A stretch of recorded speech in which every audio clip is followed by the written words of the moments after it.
নমস্কার বন্ধুরা, তোমরা সবাই কেমন আছো? ভালো আছো তো? নিশ্চয়ই ভালো থাকবে।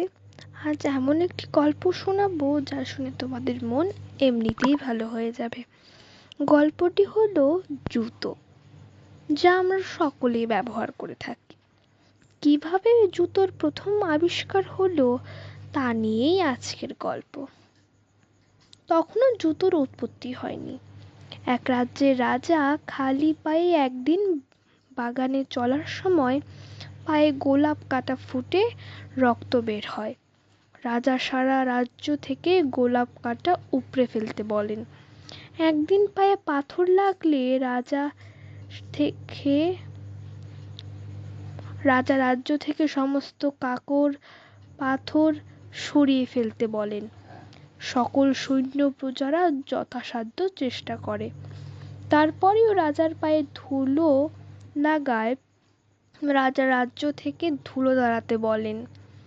মন্ত্রী বলেন, তাহলে মহারাজ, পায়ের ধুলো আশীর্বাদ স্বরূপ সকলে কিভাবে পাবে মহারাজ? রাজা শুনতে নারাজ। সকলে ঝাড়ু দিয়ে পরিষ্কার করতে থাকলে সারা রাজ্য ধুলোয় ভরে যায়। সকলের প্রাণ উষ্ঠাগত। ধুলো উড়ে রাজ্যের সকল প্রজাগণ ও নিজে রাজাও সর্দি কাশিতে ভুগতে থাকেন। তাই এই বুদ্ধিও কার্যকর হয় না। তখন রাজা এই সমস্যার তথা রাজার পায়ে ধুলো লাগার সমস্যার কথা সমাধান বের করতে সবাইকে বললেন। যে এই সমস্যার সমাধান বার করবেন, রাজা তাকে পুরস্কৃত করবেন। এক চর্মকার সেই পথ দিয়ে যাচ্ছিল। সে সব কথা শুনে রাজসভায় উপস্থিত হয়ে রাজার সমস্যার নিরূপণ করার উপায় জানায়।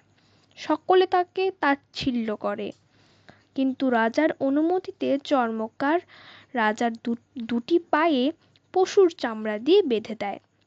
রাজা দেখলেন, ভালো, তার পায়ে আর ধুলো লাগবে না। রাজা তখন বললেন, জুত করে যখন আমাকে পরানো হয়েছে, তবে এই জিনিসটার নাম হলো জুতো। এভাবে জুতোর উৎপত্তি হয়।